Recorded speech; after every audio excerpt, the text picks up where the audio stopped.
Titusville Marina. It's pretty nice. They're rebuilding it. Stays open till midnight every night. It's a great place to anchor out and come in. The buses are $1, whereas in Vero the buses are free. Titusville Swing Bridge. We'll swing right around here so you can see the anchorage and see the boats and get an idea of what the marina looks like. Cocoa Village. It's a great place. It's south of the 520 bridge. It's a good place to anchor.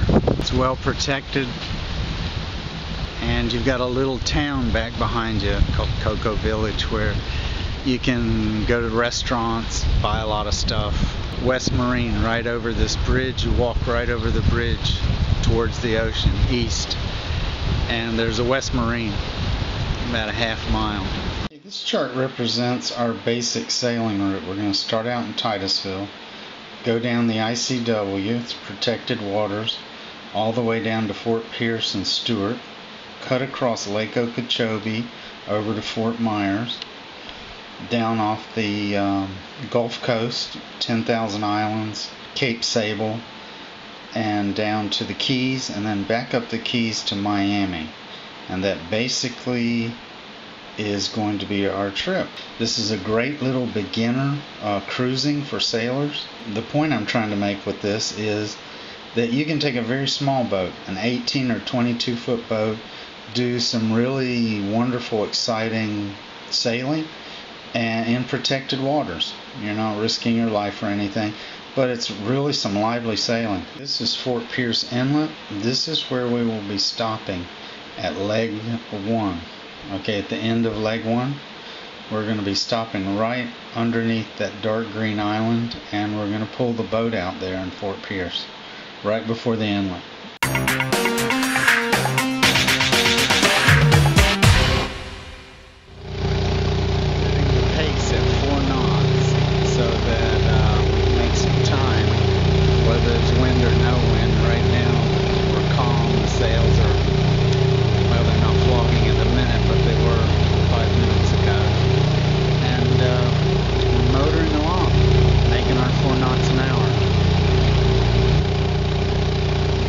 Picking up about 8-10 knots of wind. We're just coming into Cocoa. Need to adjust the sails here. This is more like it. We're moving now. We're moving. This is it. You can just see the bridge up ahead of us. We're coming into Cocoa. The fair city of Cocoa. Cocoa Village. The side of the boat looks like during the day. Here it is. This is pretty much what she looks like with all the junk thrown down in there. Of course, at nighttime, half the stuff's out in the cockpit. Sails drawing pretty good. I can shoot film and sail a boat. Yeah. Under one of the mini super highways we'll be going under for the next week or so. That's what it looks like to go underneath one. Yeah, that's what they look like from the underneath side. Here's what an old one looks like. Rusting.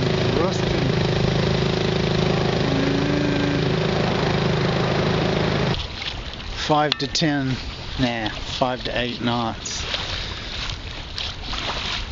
Rolling along real sweetly.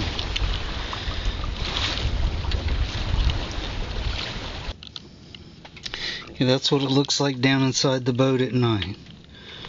Not much to see. New day. It's about 7:30. We're rolling down the road. This is it. No wind to speak of. It's supposed to be 30 degrees tonight after a squall line goes over. Pretty nice sized town. Pretty nice place to stop over.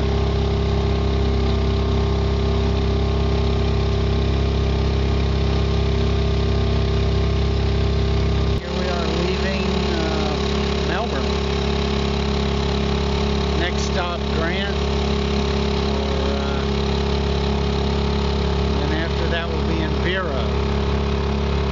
We're doing about 4 knots. There's no wind. Little 2 horsepower Honda's not really enough motor, but she's really doing her job. Hard-working little motor.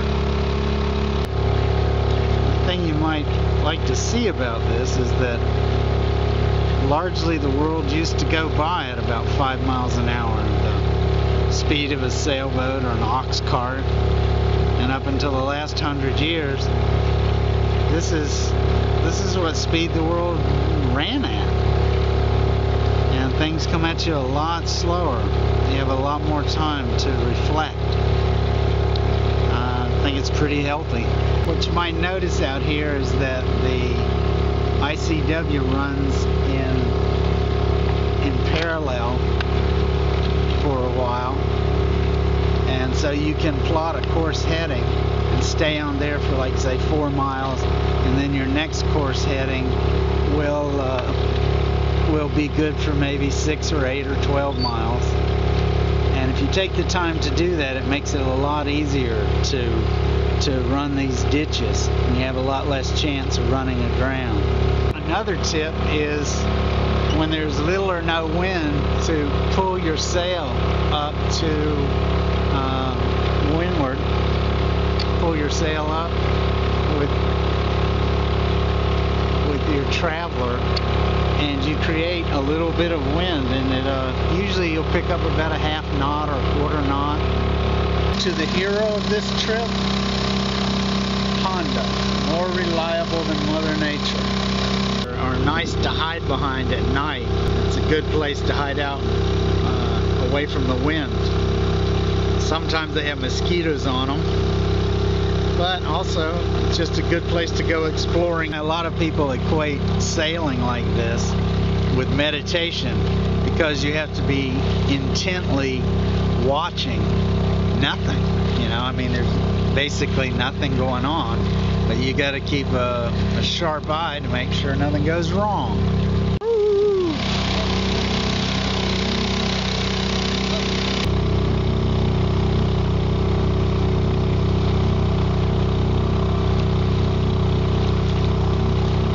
Those people live out on an island like they're in the Bahamas or something. It's pretty neat. There are no roads to the island. And then, of course, there's the sailboat there that ran aground. Something you want to avoid. Spend the majority of your life working and hoping that you can get something like one of these houses. And what if it never happens? What if you never get there? Sails are drawing well. Motor sailing. That's Sebastian Inlet right up there. The shore side, the mainland side of Sebastian. Looks like they got a couple condos going up.